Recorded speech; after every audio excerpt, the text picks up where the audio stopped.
Eso te la dejo ahí. Saludo a Ricardo López Murphy. Siempre es un placer charlar con él. Ricardo, ¿cómo estás? Un gusto. Recién nos reíamos, veíamos una foto ya hace, no sé, ¿hace cuántos años esa foto? Campaña 14 años. 14 años lo entrevistaba a Ricardo y ahora lo tenemos acá. Ricardo, ¿coincidís con esto de que, a ver, la pandemia ya está al final de la pandemia con matices? No en Argentina. Yo diría que eso es parcialmente cierto en Estados Unidos, en Israel, en Reino Unido, en Noruega.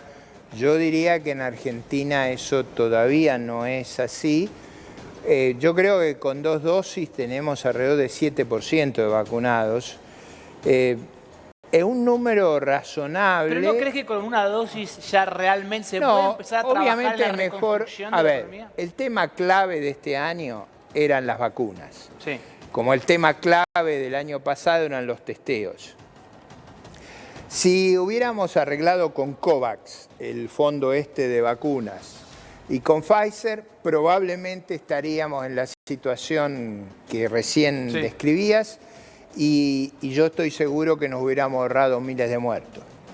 Pero yo todavía esa situación no la veo. Es verdad que a medida que progrese la vacunación, sí sabemos que ha sido muy efectiva en Estados Unidos, ha sido muy efectiva en Israel. Yo miraba hoy los números y es verdad que se está normalizando en esos países la situación, y es verdad que cuando se normalicen las vacunas, es decir, cuando hayamos vacunado un número suficiente de personas, la vida social se va a ir normalizando y eso le va a hacer un bien muy grande a la economía, y le hubiera hecho un bien más grande si la hubieran comprado a tiempo. Y ahora te pregunto, ¿vos crees que el gobierno nacional está, no sé si la palabra es preparado, pero el gobierno nacional está listo para salir a una cancha en la cual va a tener que empezar a gobernar sin el argumento o sin la excusa del COVID? Yo diría que el problema más grave que veo es no haber hecho lo que debieron en las vacunas. Y que todavía hay tiempo de arreglar, porque le han ofrecido hacer la ley para las de Pfizer. Nosotros tenemos que comprar la de Pfizer, la de Moderna, la de Johnson, de las que haya. El problema este es un problema serio, no lo tenemos que descuidar. Ahora, tenemos que acelerar el ritmo de vacunación. Yo creo que hecho todo eso y llegado a un número significativo en nuestra población, la economía va a reaccionar fuerte, como ha reaccionado en todos los países del mundo. Eso es importante. ¿Cómo le va, López Murphy? Eso es importante lo que está diciendo. ¿Usted cree que el segundo semestre va a ser un semestre de crecimiento? La economía ya está rebotando. Si usted ve los números, está rebotando, está creciendo. Pero digo, yo le decía recién lo de injusto, injusto. Justo, injusto. Digo, porque el segundo semestre de este año puede ser un crecimiento injusto. ¿Qué quiero decir esto? Se puede crecer manteniendo las actuales desigualdades. ¿Qué va a pasar en la economía? Porque los países pueden crecer siendo muy desiguales. Tenemos ejemplo de sobra en Latinoamérica. ¿Qué va a pasar el segundo semestre? No, pero ahí yo le diría un comentario que es importante. Recordemos que Argentina cayó 3 veces lo que cayó la economía mundial. La economía mundial cayó 3%, Argentina cayó casi 10%. Entonces, aunque... Pero ahí te pregunto, ese descenso que ocurre en la Argentina ocurrió porque la Argentina quizás no tenía los mismos anticuerpos que el resto, o porque se hicieron las cosas mal? Yo creo que porque se hicieron las cosas mal, no se testeó suficiente, se hicieron cuarentenas medievales. Cuando digo anticuerpo digo el armado general del gobierno, del Estado, ¿Cuál era la cuestión crucial del año pasado? Era testear, hacer la trazabilidad y aislar. ¿Cuál fue el remedio argentino? Cerremos todo. Bueno, cerrar todo, como se hacía en la Edad Media, lo que produce es una brutal caída de la economía. Claro. Por eso la economía cayó descomunalmente el año pasado. Se hizo mucho daño el año pasado con esa política. Entonces, mi argumento es, si recuperamos 5 o 6% de 10 que caímos, no es un buen resultado. El resultado bueno sería recuperar lo que caímos. Ahora, Ricardo, cuando uno habla con empresarios, sobre todo con pymes o de algún sector en particular, le dicen que están ya hoy, sus niveles son mejores que lo que tenían en la última etapa de Mauricio Macri. ¿Por qué la diferencia en la lectura? Sus números Bueno, a ver, es muy fácil. Yo le invito a que usted vaya al sector gastronómico, hotelero, de esparcimiento, a ver si da esos números. Ahí da una caída brutal. En sectores industriales, bajo precios excepcionales, o sea, cuando la soja o el aceite de soja estaba a $500 es una cosa, ahora está a 1.500. Todo ese segmento agroindustrial vuela. Sí. Es decir, ahora, hoy tenemos circunstancias en el mundo enormemente favorables para Argentina. Si en vez de estar castigando al sector productivo, usted le facilitara la tarea, nosotros tenemos un sector muy potente. Ricardo, ahí te freno porque hay una frase muy común que con Ernesto la escuchamos siempre, que es castigar al sector productivo, ¿no? Siempre se dice, ¿no? El gobierno, las políticas castigan al sector productivo. Está bien. ¿Qué sería no castigar al sector productivo? Bueno, ahí tengo un ejemplo que es muy práctico. El país ha prohibido las exportaciones de carne. Sí. La carne que nosotros exportamos es como una boutique, es lo premium en el mundo. En el mundo no hay restaurantes paraguayos, hay restaurantes argentinos, en los países más avanzados. Cuando nosotros cerramos eso, perdemos marcas. Sí. Las marcas son muy importantes. Nosotros tenemos marca, vale más lo nuestro. Pero ¿qué pasa? Si hay problemas con la carne, hay dos cosas que se pueden hacer que son mucho más baratas que romper. Pero vos crees que el problema de la carne que tendríamos acá en nuestro país, que primero la calidad de la carne que llega a la mesa de los argentinos no es la mejor, y segundo, el precio, ¿no tenía que ver fundamentalmente por la exportación?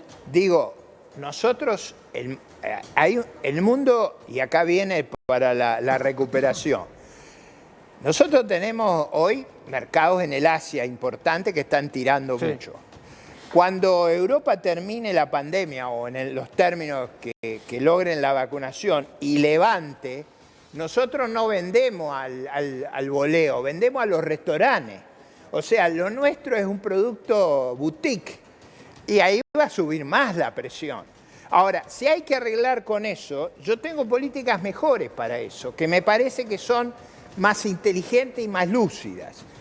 A ver, la carne, los bifes que nosotros vendemos, son los que más agregan valor.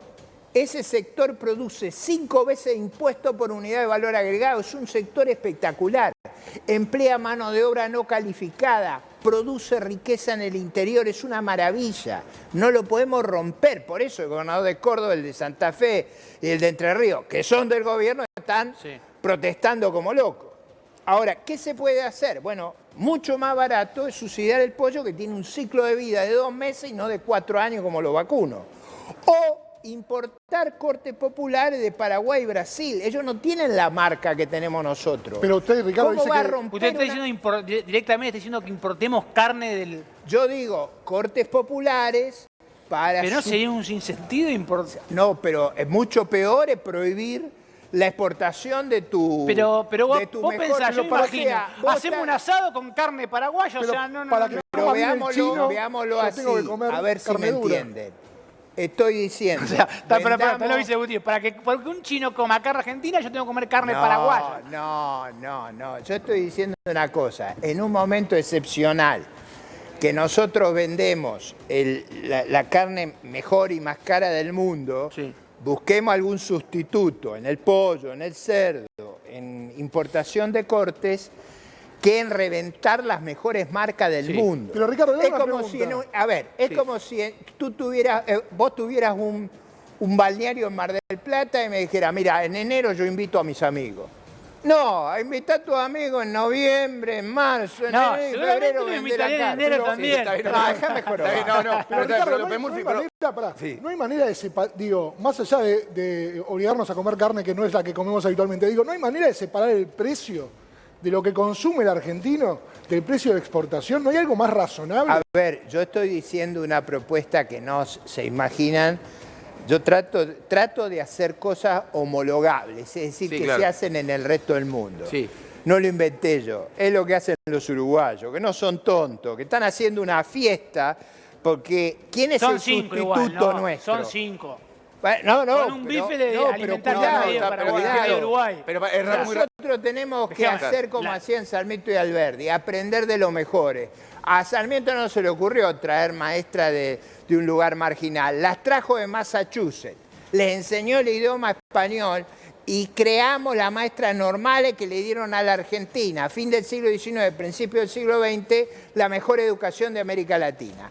Yo digo, copiemos, estudiemos, aprendamos de lo que hacen bien las cosas. Claro, pero... Esto es para generar trabajo, para generar los dólares que necesitamos para que nuestra industria funcione. Es decir, yo comprendo la necesidad de resolver el problema del mercado. Estoy diciendo, en vez de cortar la venta de todo, además es circunstancial que los cortes populares se estén exportando, porque es costoso exportar esos cortes. Ricardo, permítame, lo que usted plantea es una estrategia del que el que se fue a Sevilla perdió su silla. Básicamente lo que usted dice es si nos retiramos al mercado, lo ocupan otros. Está bien, es razonable, pero yo le pregunto algo. Y usted... son más, no, pero escúcheme una cosa que es importante que la población lo perciba. Son marcas, no es que estamos vendiendo zapatillas Cualunque, la marca es la que vale. La marca acá en Argentina, pero permítame que mire lo que dice usted, hay que subsidiar el pollo. Eso es una forma de dar crédito a los productores de pollos, darle un subsidio es una forma de dar crédito. ¿Será que no tenemos, le pregunto a usted, ¿será que no tenemos crédito porque el gobierno de Mauricio Macri nos endeudó y nos sacó del mundo para pedir crédito? A ver, no, el crédito no lo tenemos porque el gobierno tomó la decisión de reestructurar la deuda y esa decisión fue y forma parte de sus aspiraciones. O sea, nada tuvo que ver los 4 años del Macri. No, yo no dije eso. Okay. Yo creo que las estrategias del 2015-2019 hubo muchos errores. Entre otros, haber explicado muy mal la cuestión económica y de la deuda. En verdad, Cristina, entre el 2011 y el 2015, se endeudó en 75.000 millones de dólares y Macri, que nunca lo supo explicar, en 50.000. Sin embargo, le estamos todo el día hablando de los 50.000 de Macri y no de los 75.000 de Cristina. Es que hay una diferencia, me parece. ¿Cómo hay diferencia? Y sí, mire, la principal diferencia es que los 50.000...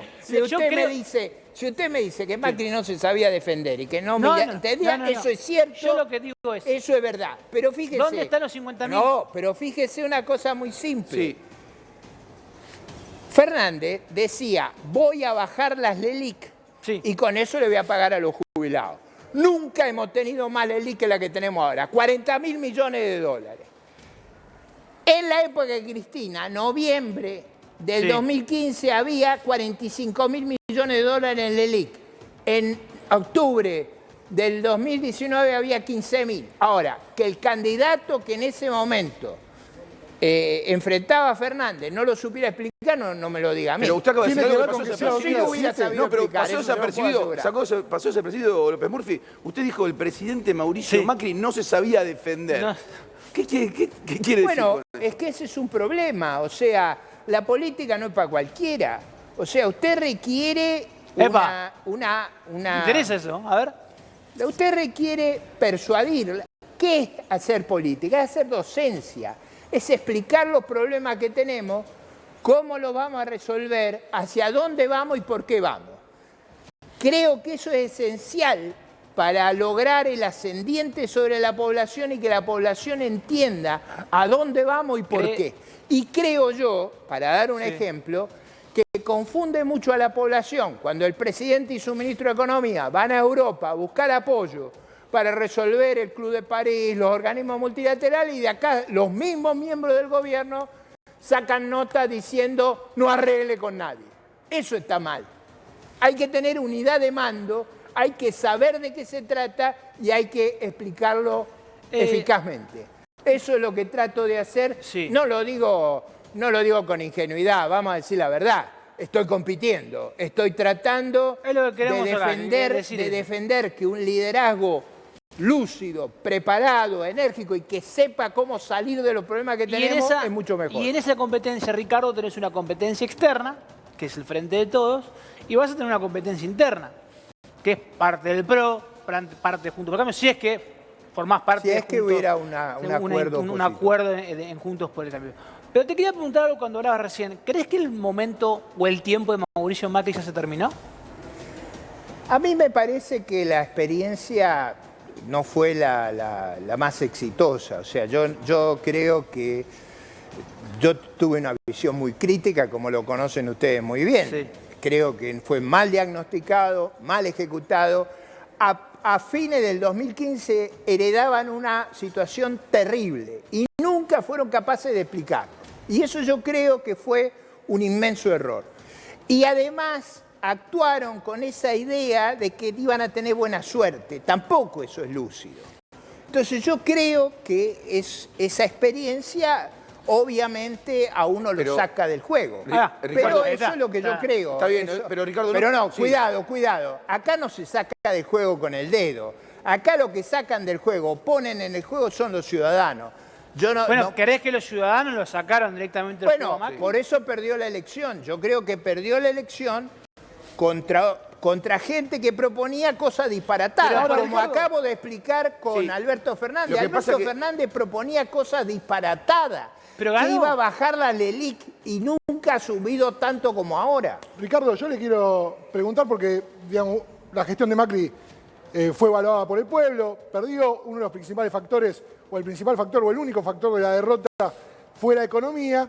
Usted de eso sabe y bastante. Ahora, hay un proceso que usted vivió también, que es el proceso de la Rúa, que lo vivió desde adentro, donde también la economía hizo estallar.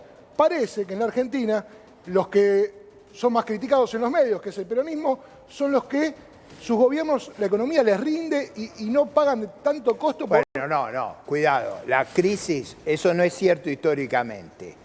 La crisis que se vivió en el año 75 con el peronismo en el gobierno fue inenarrable. Estamos hablando de la vuelta a la democracia. La crisis, no, pero digo, la historia comprémosla de todos lados.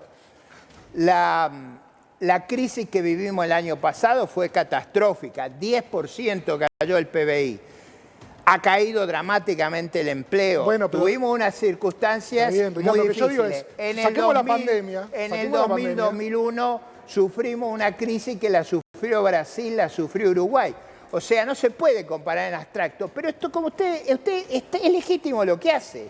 Yo tengo que estar en condiciones de levantar mi pasado, de poder explicarlo, pero más me interesa el futuro. Me interesa decir, bueno, ¿cómo salimos de los problemas que tenemos? Claro. Hacer historia económica, que le digo a todos, tengo un canal de YouTube, Ricardo López Murphy. Encima me pasa el chivo youtuber. A ver, dale. Hay 7 programas de historia económica argentina que los invito a verlos. Sí, muy bien. Porque... No, por pero una ¿cómo, cuestión, pero te una pregunta, porque yo no soy un novato en la política. No, eso lo vengo de una historia larga. Pero para eso y una de las cosas que tengo que probar es que puedo aguantar el archivo. Y ahora te hago un freno ahí. Como patagónico hay un archivo tuyo que lo recuerdo y no me gusta y ya sabes cuál es. Me acuerdo un día, NAFTA, 2001, ¿te acordás? Hiciste un anuncio, 7 días apenas asumiste el Ministerio de Economía. Es que justamente... Como patagónico, me lo estoy recordando. Bueno, ahí está. En mi nombre apareció Ricardo López Murphy. Me acuerdo toda mi familia. ¿Qué era lo que decía ese anuncio? ¿Qué era lo que decía ese anuncio? Cortemos los subsidios a los que tienen mejores ingresos. ¿A quién se lo vamos a cortar? A los más pobres. A los que tenían 4x4 le cortábamos el subsidio. No, cortaba el subsidio a la gente, que de hecho gran parte del proyecto que se presentó en Cámara de Diputados. Se le cortaban los subsidios. A ver acá, vamos a la verdad. Vamos a la verdad, por eso me está ahí está, eso está explicado en el canal de YouTube. Hay varios programas dedicados por mí a explicar la estigmatización y la falsedad que se han dicho, pero está el discurso. Hay que escuchar el discurso. Me acuerdo, a mí, lo único que lamento pero vos sabés que el subsidio es que pasa lo que me hiciste recién. Se me ve mucho más joven. Ahí está bien. López Murphy, dale. Usted hace algo que me parece que también pasa desapercibido. Usted es un hombre político, es un animal político. Estuvo hace muchos años está en la política, piensa, opina y razona como político. ¿Usted cree que Juntos por el Cambio fracasó en su gobierno porque despreciaban la política? Yo creo que hubo distintos tipos de errores. Uno de ellos fue que no construyeron una coalición de suficiente fortaleza para lidiar con la crisis que heredaban. Eso yo creo que fue un error político de primera envergadura. De primera envergadura. Porque si yo digo recibo una crisis enorme, no es cuestión de poner un tecnócrata, es cuestión de, o sea, un buen ministro de Economía no alcanza con eso. Hay que tener una coalición política que le dé respaldo. ¿Y yo más de pensar que quizás el ministro de Economía tiene que ser más político acompañado de un equipo más técnico? Los ministros son todas personas que tienen responsabilidad política. Usted cuando está ahí, nadie puede creer que yo hice lo que hice en esa circunstancia. Yo venía de ser un año y medio ministro de Defensa, sabía muy bien. Yo hice eso porque creí que si no actuábamos con la resiedumbre adecuada, iba a haber una crisis espantosa más adelante. ¿Sabe por qué fui candidato en el 2003 y casi salgo presidente? Porque la población entendió que lo que le dije en marzo del 2001 era lo que respondía al problema que teníamos. Porque podemos saber un montón de cosas. Y recién Ricardo acaba de tirar algo de su historia y que me quedé pensando, eras ministro de Defensa. ¿No tiene que ver mucho en Argentina? Pasás de defensa a economía, de repente aparece como ministro de educación alguien que vos decís, ¿y este que es de educación? Maneja aerolínea alguien que vos decís, digo, ejemplos, ¿no? O sea, por ejemplo, vos me decís hoy. No, Ricardo, pero ¿por qué? Sí. A ver, yo había sido profesor de Economía de la Defensa durante 7 años en el convenio que tenía la Universidad de La Plata con una cátedra de Defensa Nacional. Digo, para que no jorobemos. Yo conocía el presupuesto ese como creo que pocas personas lo han conocido antes de ser ministro. Pero voy a decir otra cosa más. Esa escuela de defensa de la Universidad de La Plata la había inaugurado Juan Domingo Perón, así que no era un juego. Y yo era titular de la materia Economía de la Defensa. Yo conocía muy bien los problemas económicos de la defensa. Digo, porque ¿no sentís que pasa mucho eso? Que generalmente en la política la obra termina gente en lugares que no está preparada o en la política no existe el no, ¿sabes qué? Gracias. Para esto no, porque no estoy preparado. Está bien. Esto. Yo creo que hay cargos que requieren especialidad y formación. También es cierto. Yo fui durante muchos años miembro del servicio civil en la Argentina. Uno no puede pretender que los líderes políticos entiendan de todo, los presidentes entiendan de todo. Lo que hay que tener es un servicio civil de gran calidad, no partidario, no tomar el gobierno por asalto, no identificar el Estado con el partido que gobierna. Hay que tener un servicio civil de calidad que pueda servir a los ministros y funcionarios políticos que lo que tienen que poner es el criterio político, porque en realidad ningún ministro conoce de todo. Yo podía entender algunos problemas, pero no conocía de todo. Pero uno lo que tiene que tener es un equipo del servicio civil de gran calidad. Por eso no hay que partidizar el Estado. No lo puede tomar ni la Cámpora, ni mi organización, ni nadie. Tiene que ser un servicio civil que no esté dominado por la religión, por la opinión política o por el clientelismo. Tiene que ser un servicio de